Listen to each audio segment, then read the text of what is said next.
So let's talk a little bit more about the first farm project, which was in Forikolo, in the town of Forikolo. Could you tell us a little bit more about the size, for example, of the acreage, or what was cultivated? Really, at the start, our intention was to provide food for the children at school. So we started at a small scale with only the school children.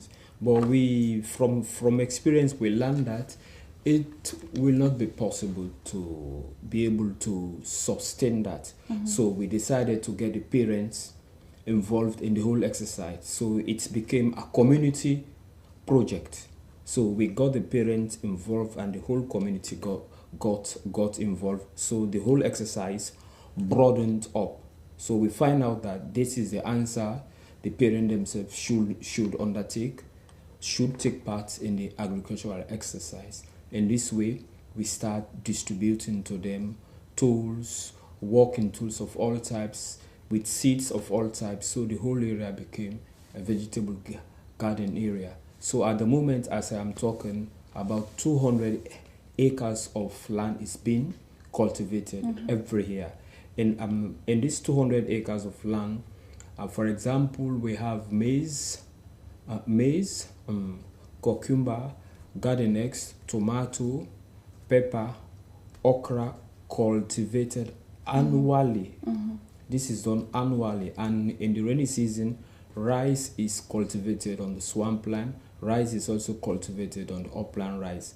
At this time also, cassava, sweet potatoes are also cultivated. So the message of our project is spreading to all other areas. So Forikolo at this moment is seen as a model for other areas in Lokomasama Chiefdom. So from Forikolo, we start spreading out to other areas. For example, in Komrabai, Musaya, Shekaya, Motong, and Bailota. Even in Rotifung Castle, that lies about 300 to 400 kilometers of Lokomasama Chiefdom, the work of our achievement in Lokomasama has spread to that area. In that area also, we have built a school, and there is also a school farm and a community farm that supports the community and the school children. So how does the community react to that project? The community reacted positively because it helped them to take care of their basic needs. First, most of the kids just sit at home because they are not sure of getting food at the end of the day. But now that the parents of the kids are engaged in some form of agricultural practice that brings them something at the end of the day, the children go to school because they are sure at the end of the day, when they come home, there is food available.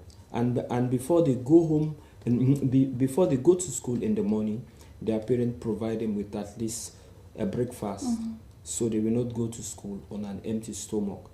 In this way, there has been an increase in enrollment of school children in Forikolo e.V. funded schools in Lokomasama Chiefdom. I will say Forikolo village is the model of all the other villages where our projects are taking place. In Forikolo, to say, we have a poultry house that accommodates about 300 chickens. We have an animal husbandry that comprises goats and sheep. With cows, we have a vegetable garden exercise that takes place every year in the dry season, and in the rainy season, upland rice and swampland rice is taking place every year. All this we are initiated by Forikolo e.V. that got its funding from Rotary Club Leipzig, Germany. So it has impacted the lives of the people. It is part of them. They engage in it every year round.